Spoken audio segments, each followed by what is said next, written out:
Hello, and welcome back to another episode of Critical Reactions with your host, Bryan. We're going to continue on today with a special selection, which is where one of you tell me exactly what it is I need to listen to. Today's selection comes at us from Colby, Lá Bealtaine by Wobbler, a really great old school styled prog band from Norway.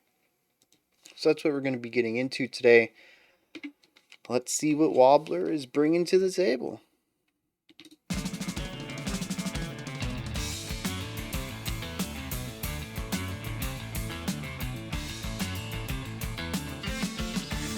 Yeah, so we got a 3-3-2 setup, typical 4-4.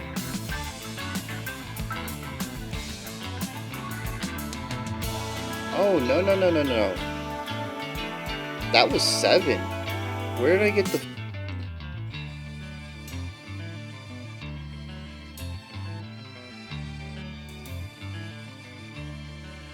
Yeah, this is 7.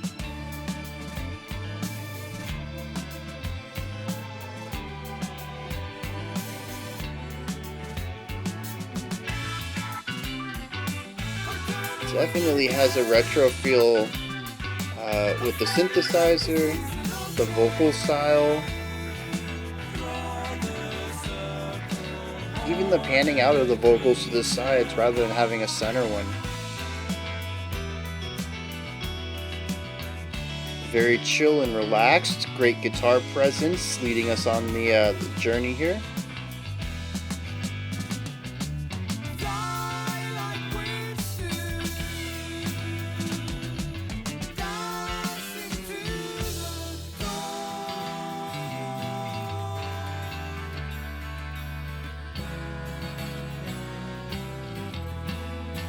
A lot of instruments, really playing around with timbre and texture.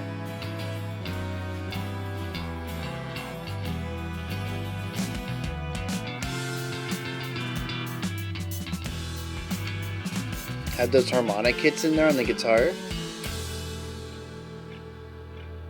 Nice little triplet thing going on there to wrap that up. Oh, yeah.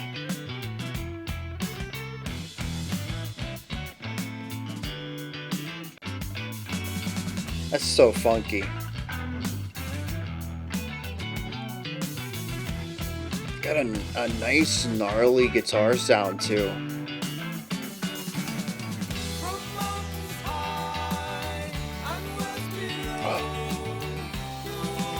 We have this rising synth idea over there on the left.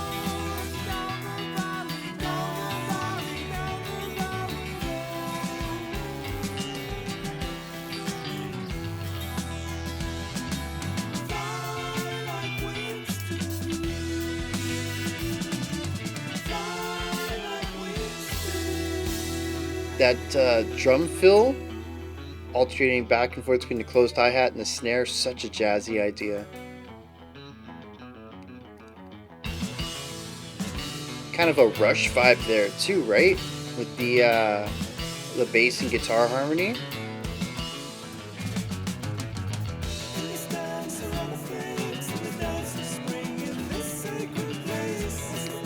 There's a lot of stuff going on.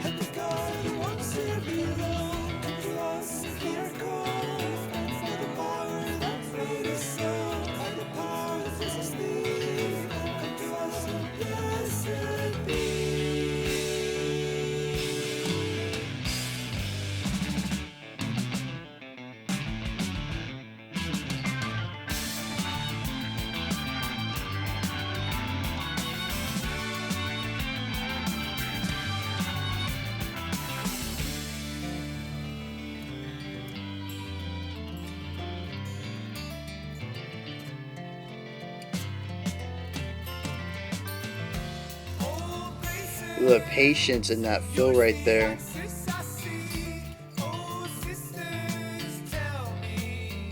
Just beautiful counterplay between the guitar and bass here.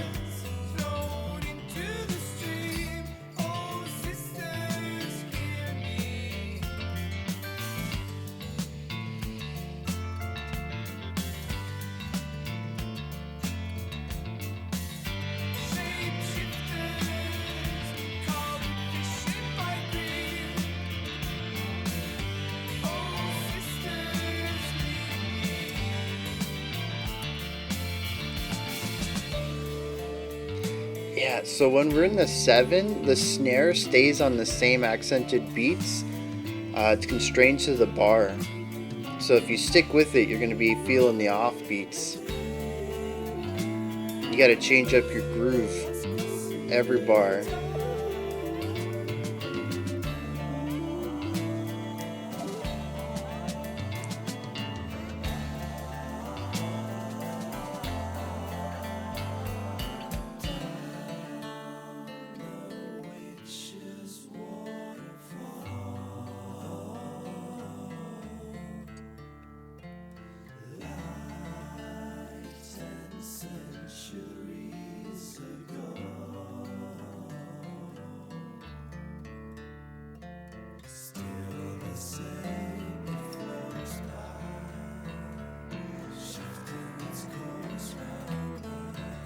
Oh, interesting tension.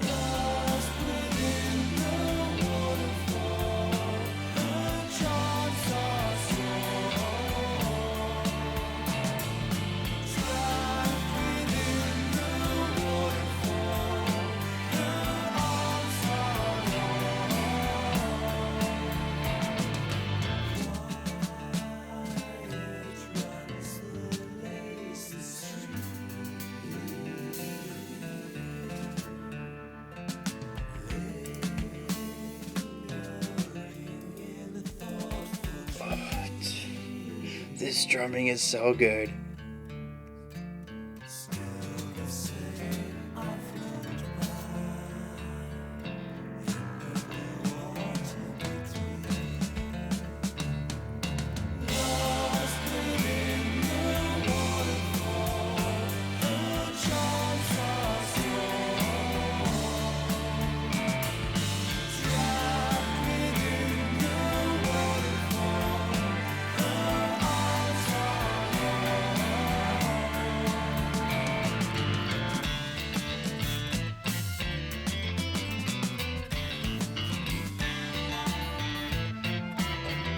We have something more metallic in the background on the right side. Ooh, that's fun.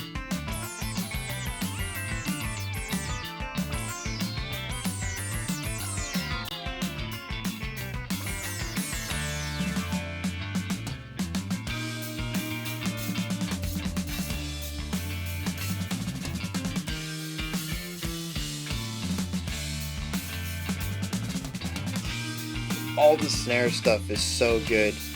It's tight, it's crisp. Different rhythmic combinations every time goes into one of those rolls.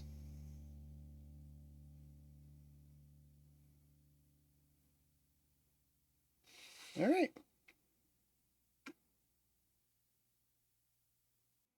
All right.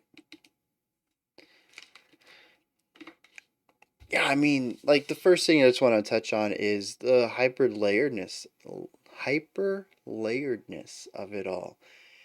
Each section is just filled to the brim with ideas, and it's not like post rock where you can have a lot of layers, but they all come together for this unified sound. I mean, like Colby, I think it's just Colby, right?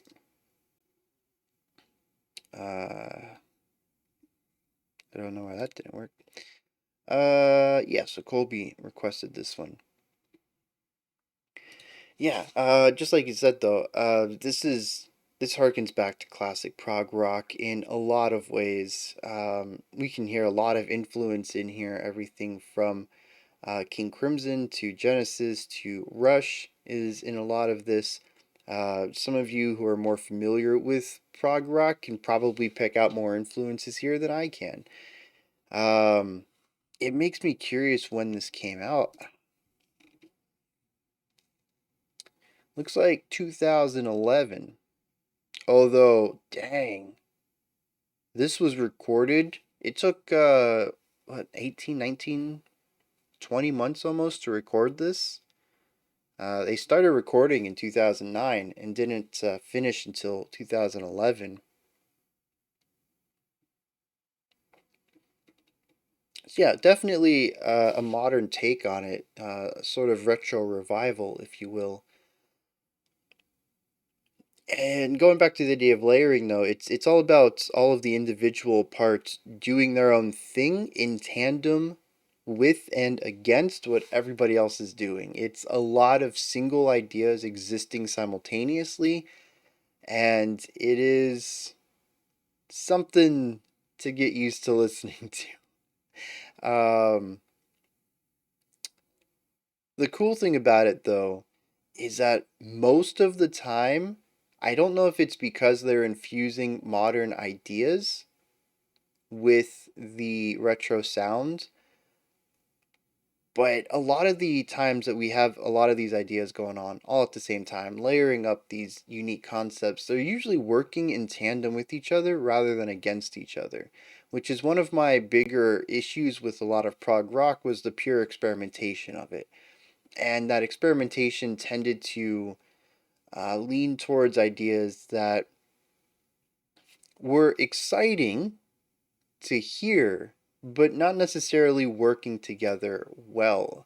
It's usually about a lot of unique ideas that are just coexisting. They happen to be active at the same time, and they don't really play off of each other exceptionally well. And it's for better or worse. Certainly, some songs I'll say it works better. The cacophony of it certainly helps tell the story, but a lot of the time I kind of just attribute it to it's a characteristic of the era, right? And so it doesn't necessarily always work for me. But here, I absolutely love how everything tends to work together. How many times did I talk about call and response? Or, I don't think I actually vocalized call and response. I heard it a lot, but I don't think I ever pointed it out in the reaction, which is a bit of a shame, but it was all over the place. Counterpoint, harmonization. Um, there's just so many instances of two or more lines bouncing off of each other and having this sort of interplay with each other, whether they're filling in each other's rests or they're playing off of each other's harmonic resonances and creating interesting dyads and triads or anything like that. It's not that they're just existing and are doing their own things. They are unique ideas, but they tend to weave themselves into the ideas around them in a fantastic way. Everything usually comes together in a fascinating way in every section of this track. And that fascinates me. It works a lot better for me in this style of music because the way that I listen to to music, I tend to isolate specific lines, figure out what they're doing, and try to hear what they're doing in relationship to the stuff around them. And when I listen to stuff like Genesis, especially, there's a lot of unique ideas, and I have to remember all of the unique ideas as singular events. But when I listen to this, I can hear the unique ideas, but I can also package them into larger concepts. They're working with each other, and it makes it a lot easier to parse and, more importantly, remember to pull up during the this analysis section. And that makes it more enjoyable for me, at least on a first time listen. Again, like I said, it's not a good or a bad thing innately. It's really up to the listener what they want out of music, what they enjoy out of music, and expectations, intentions, and environments are important as well. A lot of the time that I listen to prog rock is in this environment, camera on me, hyper focused, active listening. I don't listen to a lot of prog rock on my own casually. And I wonder if maybe a lot of the elements that are a bit abrasive for me in a critical setting aren't as abrasive in a casual one when I can just absorb what's happening. Because yeah, now that I break it down, it tires me out quicker to listen to more disjointed prog rock than something like this where everything is usually working together for a larger goal. Yeah, interesting. It's always nice to vocalize stuff and arrive to conclusions I didn't know about myself during these videos. It's an unintended side effect. I'm learning more about my own listening habits and tastes than I honestly thought I would. I didn't think I'd learn anything about myself through making these videos, and I'm actually learning a lot, which is neat. Now, aside from the layers, we also have to look at harmonic ideas here. Chord progressions are very 70s. There is this dreamlike playfulness to a lot of it. It's missing the darker element that prog rock and eventually prog metal would take up as sort of the main sound of a lot of that music. Once again, placing it well within the realm of 70s experimental prog rock. But it keeps that dreamlike state not just through the chord progression, but also through the production, through the harmonizations, through the vocal timbres. There's heavy use of falsetto in here, which again is just a very 70s prog thing. It's quite obvious to me that they based a lot of their sound off of possibly their influences, who are primarily going to be 70s prog bands. And like I mentioned, I hear a lot of influence here. I'm sure other people hear more. It's just there's so many components that go into note choice, whether it's an individual note or a chord, that lead into the overall vibe of this track and keep it feeling very playful and fairly upbeat while also a bit dreamlike. Now, on the topic of notes, we also have instruments. You need something to play the note on, and there's a wide variety here. It kind of leans into a lot of the experimentation of 70s prog. Something that I've mentioned before is that prog rock, at least to me, experimented with sound, especially from this era, whereas later on, modern prog rock and prog metal tend to experiment with metric ideas, not so much with sound. And so it's really interesting to see a band here where they are a modern band, and the idea of making some of the sounds that would have been incredibly difficult and experimental back then can easily be done with synthesizers and an audio workstation today. I mean, that's part of the reason why, at least to me, one of the main characteristics of early prog rock is experimentation of sound, and that's because technology was sort of coming out. They were at the brink of it, and they could play around with all sorts of things, and they had to think outside of the box to create different stuff. Somebody had told me, I think it was about the Beatles. It might have been the track "She's So Heavy" that we checked out, and there was like a radar pinging, and they actually had to replicate the delay and echoing of that by recording one tape onto another. Actually, maybe this was a story about Frank Zappa. I don't remember. Like, I get given all these stories about these older bands and the wild ways that they come up with crafting the sounds that for us is now a push of a button. And so where I was going with that is it's interesting to hear a modern band have access to the simplicity of digital audio and how they can still go about crafting something that feels very much like they're playing around with sound in a way that feels like they're on, the forefront of technology, where obviously, they're not anymore. And hearing a band who might have listened to modern prog and say that's not the kind of music we want to make. We want to still have that experimental aspect, but not in the purely mathematical or logistical side of things. We want our experimentation to be more of sound and possibly even emotion, like the people who came before us.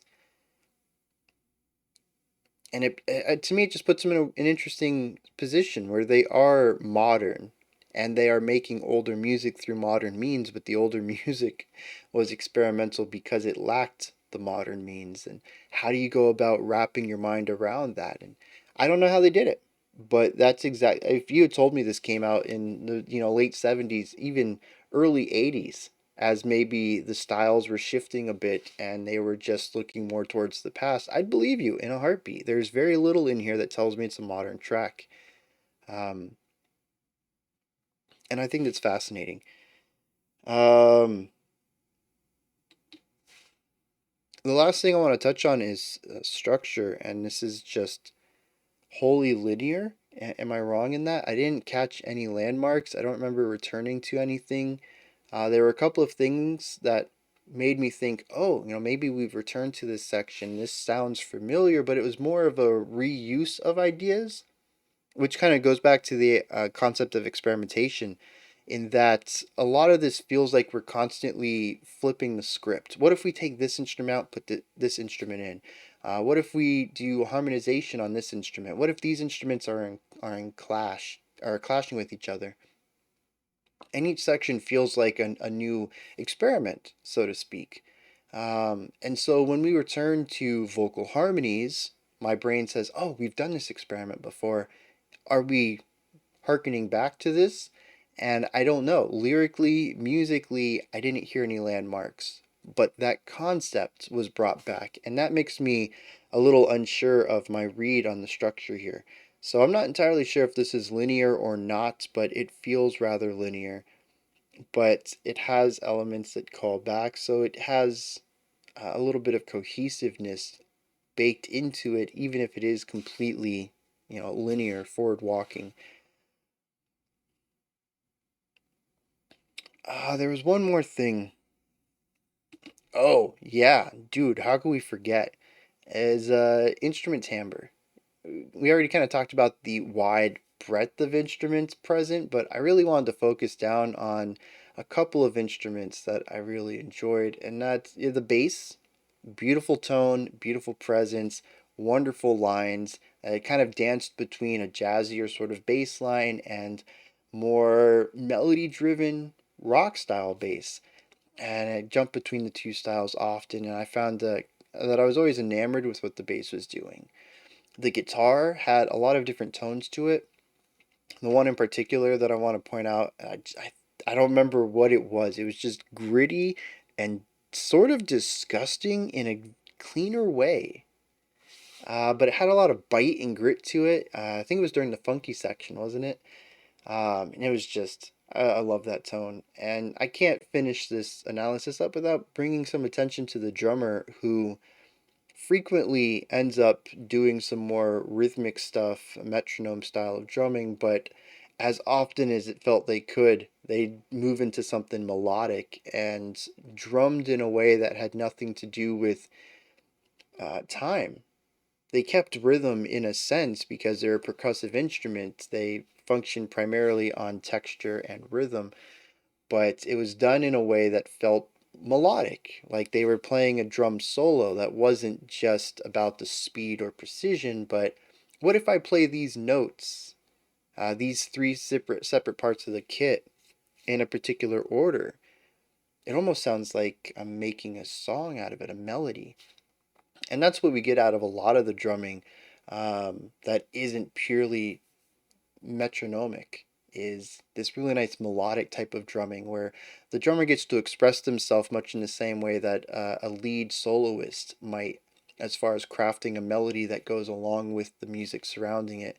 And I loved every time they got to do this. The drummer has a fantastic sense of it. And yeah, like I got to check out more of this band, which is it's an oddity for prog rock. It's a genre that I enjoy at arm's length. Whenever we get a prog rock track, I'm always happy to dig into it. It always has fruitful conversation come out of it. There's always a lot to dig into, but sonically, it's something that just never really grabs me, never quite has the sound. And I think this one does. I could probably listen to an album of this and really enjoy my time. 7 tracks on this album, only 46 minutes long. Not too bad. Oh, look at that. So our bass guitarist also plays saxophone, which is pretty cool, but also plays glockenspiel on this album. And I had mentioned somewhere at the near the end of the track that there's a metal sound going on. And I couldn't quite pinpoint it. It could have been steel guitar, but glockenspiel is also something that came up into my mind, as well as triangle, because there wasn't a lot of pitch differentiation. Also, I kind of got like a handbell kind of sound, just any sort of metallic instrument. It was covered up by a lot of stuff, so it was really difficult to hear any of the unique qualities aside from just the fact that it was pitched and made out of metal of some sort. But we have a glockenspiel player on this album, and that's probably what I was hearing, so that's very cool. There's also a bassoon player somewhere on here. I'm going to assume it's probably featured in one of the tracks rather than, say, a standard part of the personnel of the bandmates. Anyways, I feel like I'm rambling now. I'm just discovering new information as I keep reading. We're gonna hit some lyrics, see what's going on with this track, because it's kind of all over the place emotionally, and I don't really know what they're going for other than like that hippie, dreamlike kind of stuff. So let's see what's going on with that. All right, so the lyrics speak about a uh, well, I was planning on just describing the lyrics and then transitioning it into a bit of history on this, but I guess we're just going to work it all together. The opening stanza says, "Come turn the wheel again, come celebrate the seasonal change, draw the circle, horned creature. Fly like winds do, dance into the dawn." It's speaking about something I thought was really interesting, which is the Gaelic May Day festival, which is called Lá Bealtaine. It takes place on May 1st, which is this week. It was 4 days ago. Um, that's. Remember the other day, I was like, we have these wild coincidences on the channel. This is another one of them. It happens so often. I don't understand. I did not do this. I take the special selections and put them in the list first come first serve. So unless somebody perfectly figured out how long it would take to get a request on the channel and got lucky with the math and all that, completely accounting for the fact that I did change up the special selection a little bit to do Sublime on 420, which pushed them all back a day. Uh, I mean, there's so many little things that can go wrong on this. It's got to be coincidence ish. But yeah, so we have this song about Bealtaine during the week that it was actually practiced. The festival went on. Um, it's a festival that celebrates the coming summer. It celebrates between the about midday between the spring equinox and summer solstice in the northern hemisphere, which typically lines up about May 1st. Um, Actually, let's see.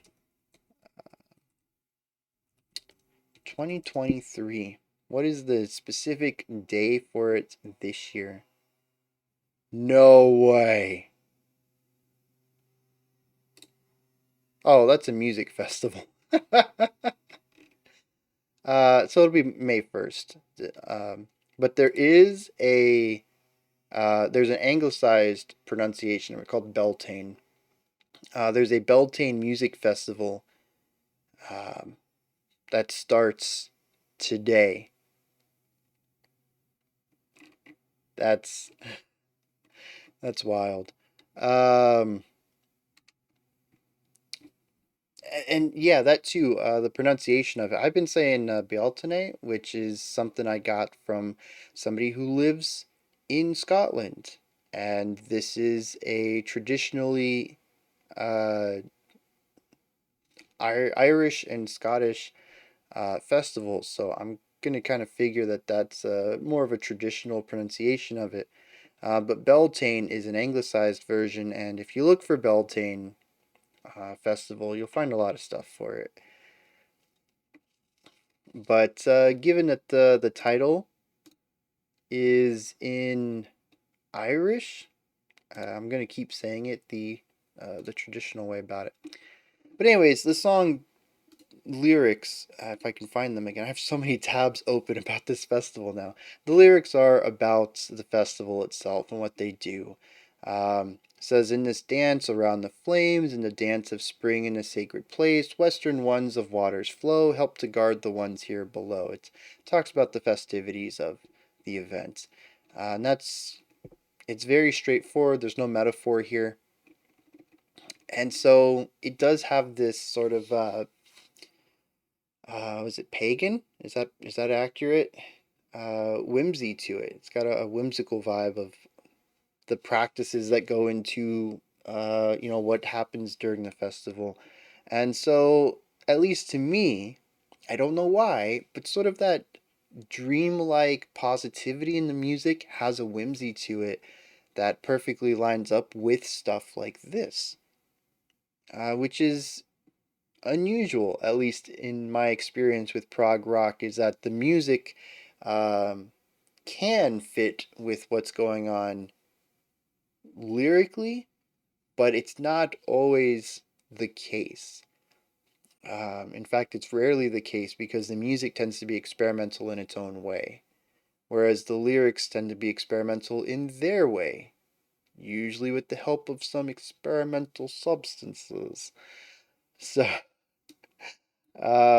it's really interesting, again, to hear something with that strong bit of cohesion to it, and at least to me, it elevates this above their predecessors, their influences, which is not a jab at the people who started this. When you're innovating, there's going to be some rough edges. I talk about this all the time. And the people who were making prog rock in the late 60s and the 70s and early 80s, they were carving a new path. And I tend to be somebody who favors iterative elements and shaving off the rough edges and smoothing things down. So it makes sense that I would prefer a sort of oxymoron of a less experimental music form, whatever that means. Uh, okay, those are my thoughts on Wobbler's La Bealtaine. Let me know what you thought of this track.